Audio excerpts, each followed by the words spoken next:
Et poursuivons avec vous, Clément Sénéchal, porte-parole climat de Greenpeace France. Alors un texte bien meilleur que celui présenté dans ses grandes lignes par notre correspondante à l'instant. Pour Greenpeace, un texte bien meilleur, ça veut dire quoi ? Ça veut dire un texte qui prévoit des mécanismes pour combler la différence de trajectoire entre les engagements qui sont sur la table aujourd'hui, qui mettent la communauté internationale sur une trajectoire à plus 2,4 degrés d'ici à la fin du siècle, avec la trajectoire qui est celle prévue par l'objectif par l'accord de Paris, c'est-à-dire limiter la hausse des températures à 1,5 degré. Pour l'instant, le langage diplomatique qui est utilisé dans le texte, dans ce brouillon, est bien trop timoré pour vraiment accélérer l'ambition nécessaire. Sur les financements, pareil, le compte n'y est pas. Rien n'est prévu pour l'instant dans le texte final pour combler le déficit qui a été accumulé ces dernières années sur cette promesse justement des 100 milliards d'euros, de dollars par an qui avait été faite lors de la signature de l'accord de Paris, sur la question des pertes et dommages, c'est-à-dire sur la manière dont la communauté des pays les plus riches doit compenser les impacts climatiques que subissent aujourd'hui les pays les plus vulnérables. De la même manière, on n'a pas de montants qui sont précisément mis sur la table, ni de mécanisme d'opérationnalisation de cette question-là. Et sur la sortie des énergies fossiles, qui est la question la plus centrale, la plus cruciale de cet accord de Paris. C'est-à-dire qu'à un moment donné, c'est bien de dire on va réduire les émissions de gaz à effet de serre, mais il faut dire comment, et ça passe nécessairement par la sortie des énergies fossiles. Eh bien, il n'y a toujours aucun échéancier, aucun calendrier précis qui soit prévu dans le texte d'accord provisoire. Pas d'échéancier, pas de calendrier. Néanmoins, c'est quand même une sacrée avancée de mettre ça dans un texte final. D'autant plus qu'il y a des pays comme l'Arabie Saoudite, et on le comprend, qui, lui, ne veut pas sortir de cette énergie fossile. Alors on verra si c'est le cas au final. Déjà, il ne faut pas être trop présomptueux.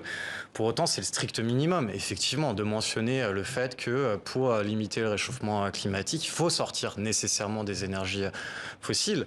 Par contre, le langage qui est utilisé dans le texte de Brouillon, par exemple, est le même que celui qui avait été utilisé par le G20 il y a près de 12 ans déjà. Donc en fait, on a quand même l'impression qu'on fait du surplace, qu'on tourne en rond et que les dirigeants continuent à se tourner un petit peu les pouces pendant que les populations assument les conséquences dramatiques du réchauffement climatique. Pour la première fois toutefois, la Chine et les États-Unis, qui sont les deux pays les plus gros pollueurs de la planète, ont reconnu qu'il existait, comme vous venez de le dire, un certain écart entre les efforts actuels et l'accord de Paris, que chaque pays rehausse ses objectifs et présente des nouvelles incitations avant la fin 2022. Vous y croyez ou là encore, vous dites c'est des bonnes intentions, mais voyons ce qui se passe? Alors, on y croit moyennement. C'est déjà ce qu'ils étaient censés faire au début de l'année dernière et finalement, le compte n'y était pas. Et au départ, au début de cette COP, il y avait à peu près 60% de la communauté internationale qui avait présenté des feuilles de route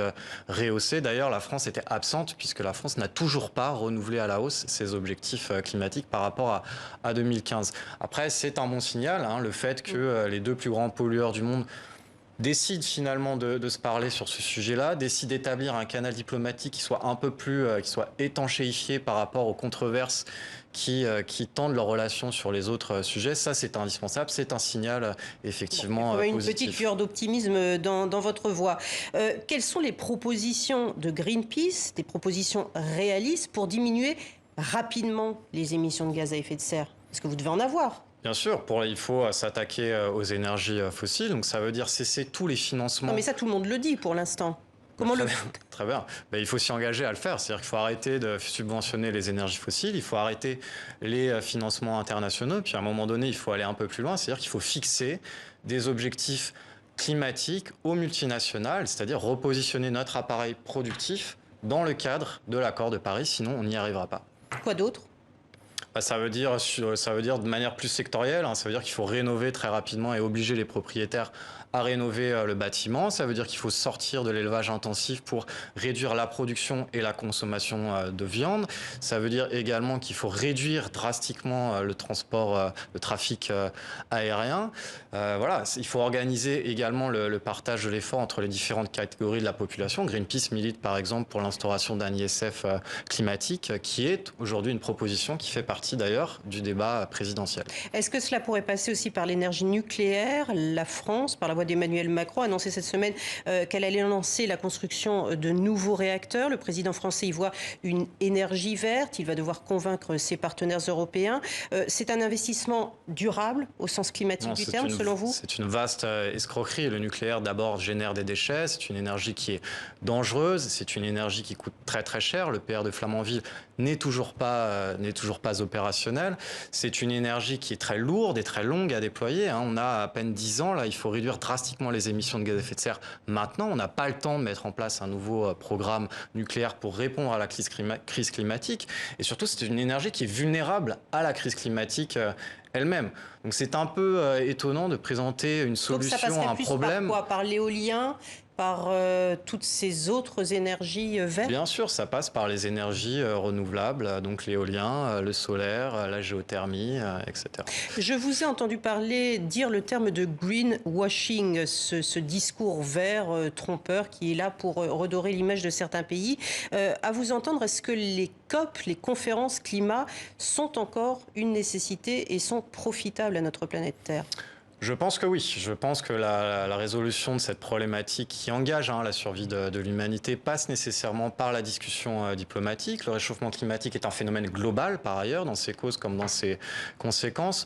Les COP sont des forums où les pays les moins puissants de la planète peuvent rencontrer d'égal à égal les pays les plus puissants de la planète et qui sont au demeurant responsables du réchauffement climatique et du sort qui est réservé à ces États qui sont les plus exposés.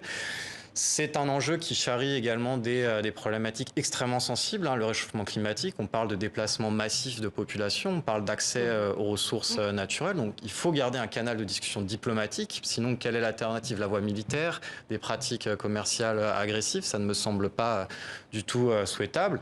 Et puis c'est un moment aussi qui permet d'inscrire le climat à l'agenda et de faire en sorte que les différentes communautés climatiques mondiales se rencontrent, viennent discuter les unes les autres, viennent apprendre et viennent se donner également du courage dans cette bataille qui est de toute façon infinie. Merci beaucoup Clément Sénéchal, porte-parole climat de Greenpeace France.